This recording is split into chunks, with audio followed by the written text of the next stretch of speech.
Pemerintahan Joe Biden diberitakan telah memborong pesawat tempur buatan era Uni Soviet sebanyak 81 unit dari Kazakhstan dengan harga yang sangat murah. Pesawat-pesawat rongsokan tersebut diduga akan dikirim ke Ukraina dan digunakan bagian-bagian pentingnya sebagai suku cadang pesawat serupa Ukraina untuk bertempur melawan Rusia. Namun seluruh pesawat terdaftar dalam kondisi tidak dapat digunakan, menurut laporan tersebut.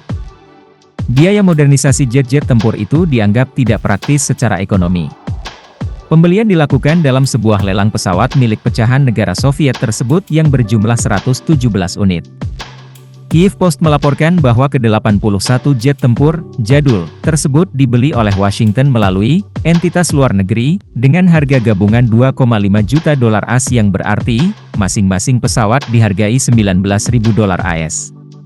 Dalam tender tersebut, AS dilaporkan berhasil mendapatkan 3 jenis jet tempur yaitu MiG-29, pengebom MiG-27 dan Su-24. Jenis pesawat tersebut juga masih terlihat digunakan Kiev dalam peperangan Rusia-Ukraina, terutama Su-24.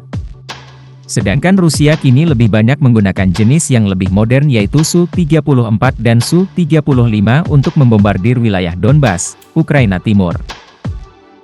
Dalam lelang itu Kazakhstan sebenarnya juga menawarkan pesawat pencegat MiG-31, namun AS diberitakan tidak tertarik. Pesawat-pesawat tempur tersebut, yang dibangun pada tahun 1970-an dan 1980-an, dipensiunkan di bawah program modernisasi militer Kazakh. Biaya unit rata-rata yang dibayarkan oleh AS kurang dari 19.000 dolar AS faktanya. Seluruh armada yang terdiri dari 81 jet hanya berharga 10 rudal AGM-114 Hellfire, salah satu amunisi udara ke permukaan yang biasa digunakan oleh drone dan pesawat tempur AS. Para pejabat AS belum mengumumkan bagaimana pesawat pensiunan Kazakh akan digunakan, kata Kiev Post. Jika hal itu terjadi, surat kabar itu menambahkan, pasukan Ukraina kemungkinan akan membongkar pesawat untuk diambil suku cadangnya atau menggunakannya sebagai umpan di lapangan terbang. Motif di balik pembelian pesawat tersebut oleh AS masih dirahasiakan, kata Post, namun ada kemungkinan penggunaannya di Ukraina, di mana pesawat serupa juga digunakan. Penjualan tersebut dilakukan melalui perusahaan luar negeri, kata reporter, situs berita berbahasa Rusia Inggris. Mengingat ketergantungan Ukraina yang terus berlanjut pada senjata era Soviet, pesawat tersebut dapat berfungsi sebagai sumber suku cadang atau digunakan secara strategis sebagai umpan di lapangan terbang, kata Post. Mikoyan MiG-31 adalah pencegat supersonik yang dirancang untuk mempertahankan wilayah udara Soviet, menurut Air Force Technology. Ini memainkan peran penting selama Perang Dingin.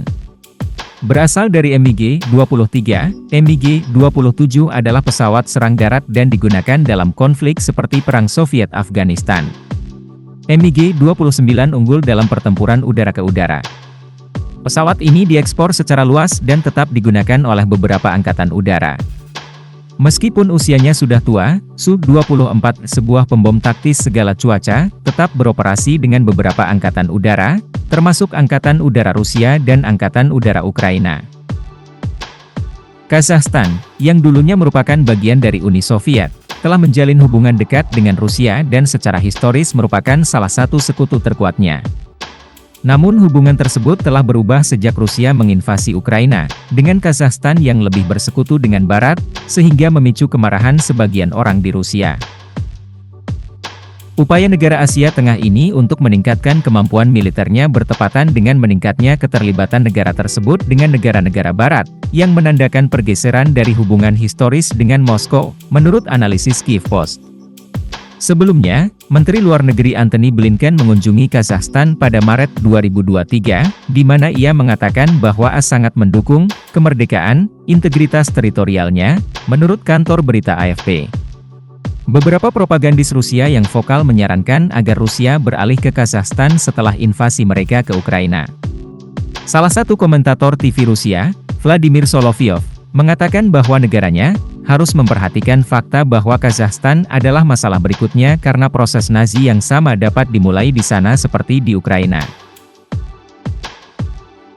Perjanjian mengenai perdagangan, pendidikan, lingkungan hidup, dan pasokan mineral mencerminkan hubungan yang semakin erat antara Kazakhstan dan negara-negara barat dalam menghadapi tantangan geopolitik yang ditimbulkan oleh negara-negara tetangga seperti Rusia, Tiongkok, Afghanistan, dan Iran.